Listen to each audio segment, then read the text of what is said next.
Graça e paz, eu sou a pastora Dircileia, Igreja Metodista em Vila Paulistana. E mais uma quinta-feira, então, a gente está junto aqui para falar um pouquinho, nesse momento de estudo bíblico, sobre a novela Reis, que está passando então na Record.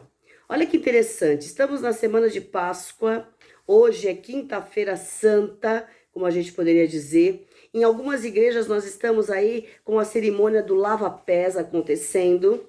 A nossa igreja vai ser amanhã, tá bom? Quem for amanhã às 9 horas vai participar conosco. Quem assistir pela internet também vai poder participar conosco aí dessa cerimônia tão importante. E aí a gente vai perceber que a novela tá mostrando a Arca da Aliança.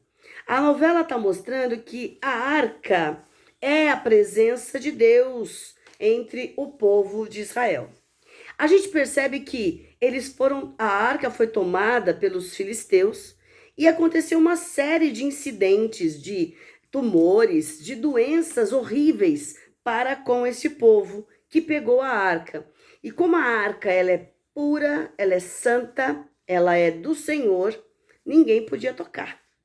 E aí a gente percebe que por conta de tudo isso, eles ficaram morrendo de medo, eles ficaram totalmente assustados, os ratos e os tumores invadiram lá as cidades deles, eles devolveram a arca. E a devolução foi por causa dos castigos. Os castigos estavam atormentando a vida deles. Olha que interessante o que a gente está falando. Perceberam que o Deus de Israel era forte e que a arca representava mesmo o poder deste Deus. Tanto é que o Deus Dagon, por 2 vezes, que caiu de frente, né? Ficou, vamos dizer assim, foi derrotado pelo Deus da arca, né? O Deus do Senhor. E aí eles perceberam que mais forte e poderoso era o Deus de Israel do que o Deus de Dagon. E por isso eles estavam doentes, estavam sofrendo como se fosse uma retaliação deste Deus, tá? E aí, então, eles mesmos colocam, né? Glória sejam dadas ao Deus de Israel, porque ele é mais poderoso e mais forte do que o nosso Deus, os nossos deuses, Baal, Dagon, Balaim. E aí a gente percebe, então, que eles colocam essa arca dentro de uma carruagem para que as vacas que estão guiando a arca conduzam aí essa arca para o caminho certo. Então, se foi o Deus de Israel que fez a maldição, vamos dizer assim, que fez a retaliação, o castigo, ela ia seguir o caminho para Israel. Se fosse qualquer outro motivo, de qualquer outra tribo inimiga, também eles iriam para outro lugar. E a arca vai então para o caminho de Deus, leva lá para o caminho de Israel. E aí a gente tem que perceber uma coisa, é interessante que quando a arca chega, existia uma simbologia envolvendo essa arca.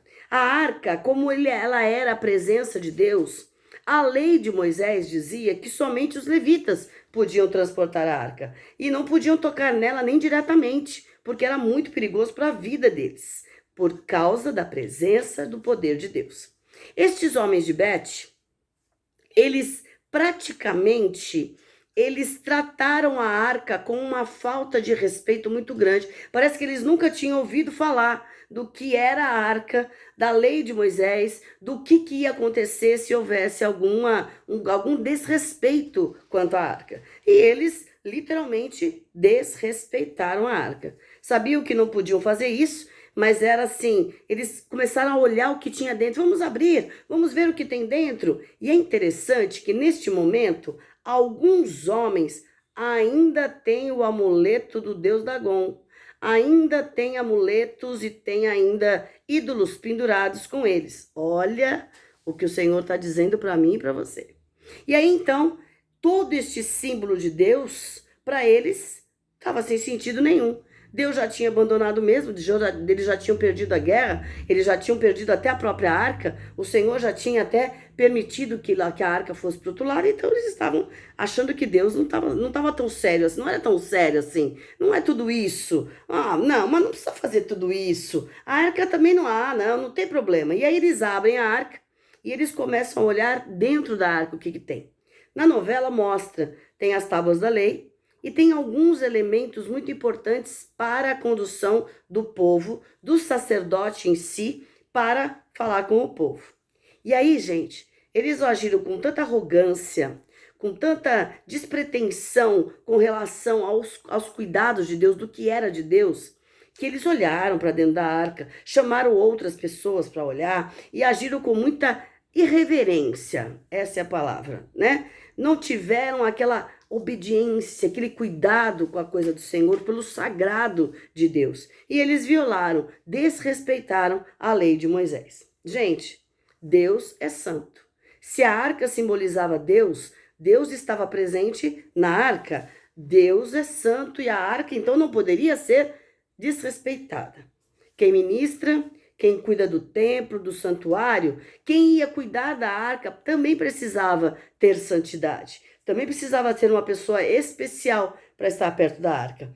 Deus permitiu que tanto Eli como seus filhos estivessem próximos da arca, para justamente mostrar para o povo o quanto era ruim ter alguém líder, espiritualmente falando, que não o respeitava, que era perigoso para o povo e o povo vai sentir isso, né? Nas derrotas que eles vão ter aí no meio do caminho.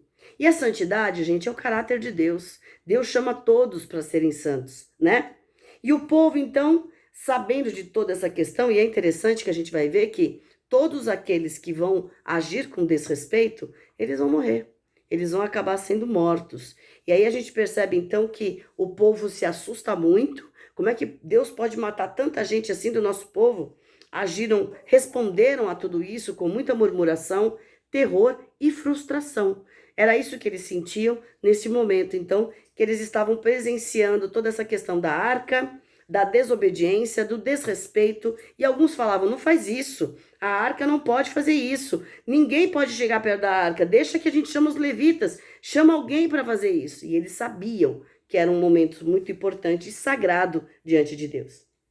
E aí, então, o castigo vem por causa da desobediência. Isso também é uma questão para nós prestarmos atenção. Sabe aquele dia que você fala que você orou? Aquela questão que você fala, eu coloquei tanto na mão de Deus, mas eu não recebi? Muitas vezes a gente não recebe porque a gente tem que esperar o tempo certo. A gente tem que esperar estar santo, estar puro na presença de Deus para que o Senhor nos responda. Porque é vontade do Senhor nos dar coisas boas, melhores até do que a gente pede, não é verdade? Mas a gente quer sempre fazer do nosso jeito. Por isso que às vezes acontecem sim, alguns castigos sim na nossa vida, e a gente sabe disso. Não castigos porque Deus é mau, porque Ele é pai, Ele ama. Você não faz isso com o seu filho, tá vendo? Você fez isso, você não vai receber isso. Olha, você fez aquilo, então você vai ter que aprender a confiar em mim, a saber que eu sou o seu pai, eu cuido de você. E aí então eles vão eleger Eleazar, que significa Deus é poder, para ser consagrado, para cuidar dessa arca. Ele é de uma família de sacerdotes, de uma linhagem, então ele podia exercer esse ministério. 20 anos depois de tudo isso que está acontecendo, vai vir Samuel. Porque Samuel também, durante todo esse processo, ele está desacreditado, porque ele andava com Eli, então todo mundo achava que também ele tinha a mesma corrupção que tinha Eli e tinha os seus filhos. Mas Samuel, quando ele começa a se mostrar e todos começam a perceber que ele é sim um sacerdote, ele é sim um escolhido de Deus, ele começa a organizar toda a congregação em Mispa. A arca vai para Kiriat Jearim e lá fica até Davi ir buscar de volta, né? Que a gente vai ver isso mais para frente, tá? E Samuel, então, convoca todo o povo ao arrependimento. Olha onde que eu quero chegar. Época de Páscoa. Nós, às vezes, a gente comemora o Natal como uma época importante na nossa vida, mas nós temos que comemorar muito mais a Páscoa, porque nós sabemos que este Deus que é santo, que cuida de nós, que nos chama para viver em santidade com Ele, Ele nos chama também para estar diante dEle. E o povo, então, é chamado ao arrependimento, a voltar-se para Deus. Então, não era só jogar os ídolos. Não era só falar, não quero perdão, Senhor, mas era jogar tudo que não era de Deus fora. Ídolos, pensamentos, tudo aquilo que se afastava, né? Que afastava o Senhor da presença deles. Tudo isso era contrário à vontade de Deus. Por isso, Samuel fala, preparai o vosso coração. É chegada a época do arrependimento, né? E se afastem dos ídolos e voltem-se para Deus. E somente Deus é Deus. Ele é o único que deve ser adorado. Ele não divide a sua glória com ninguém. Ele derrotou Dagon numa situação muito simples, um colocado do lado do outro Dagon cai, quebra as pernas, ele fica praticamente destruído, mostrando que Deus é Deus. Gente, nós somos chamados hoje a participar de um momento de celebração de Páscoa.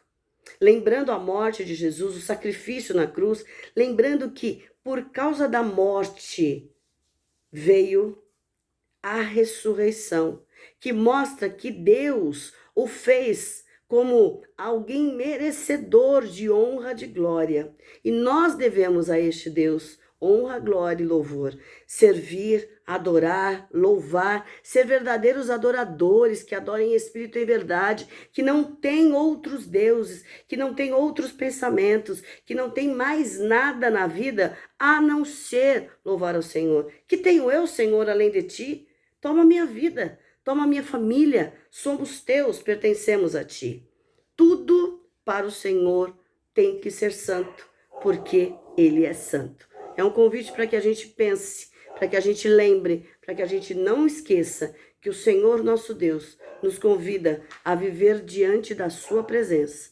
Época de Páscoa, acabando esse período de Quaresma, de lembrar, de pensar em todo esse sacrifício do Senhor. Eu quero Deus.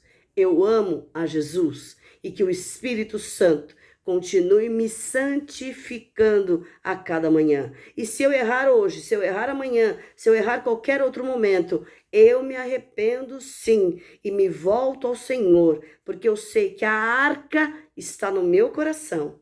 A arca é a presença do Senhor na nossa vida, na nossa casa, na nossa igreja, na nossa nação. Que o Senhor ministre isso em nossas vidas, para que a gente veja de verdade a presença do Senhor se manifestando. Senhor, muito obrigada por essa oportunidade. Continua nos abençoando, nos fortalecendo, nos fazendo observar e ver que tudo que o Senhor tem nos preparado nesses dias é para nos chamar, sim, a viver uma vida em santidade contigo. Ajuda-nos, perdoa-nos e queremos, sim, nos arrepender, nos preparar para receber esse Jesus, para louvar a esse Jesus que morreu na cruz, e este Espírito Santo que nos faz entender que precisamos cada dia mais ser santos diante de ti. Perdoa-nos, ajuda-nos, toma nossa família, nossa igreja, nossa nação nas tuas mãos, para que em tudo, Pai, nós possamos fazer o melhor para a honra e glória do teu nome. Te ouvir e te obedecer em todo o tempo. Amém. E a bênção do Deus Pai, Deus Filho, Deus Espírito Santo, seja conosco permaneça, nos fortaleça, nos faça entender, nos encha de fé e esperança, da sua graça e da sua maravilhosa paz, hoje e sempre. Amém. Que o Senhor te abençoe. Uma boa Páscoa, uma boa Sexta-feira Santa, e que o Senhor continue se manifestando entre nós, para que a gente continue aprendendo. Uma boa semana e a gente se vê semana que vem. Tchau!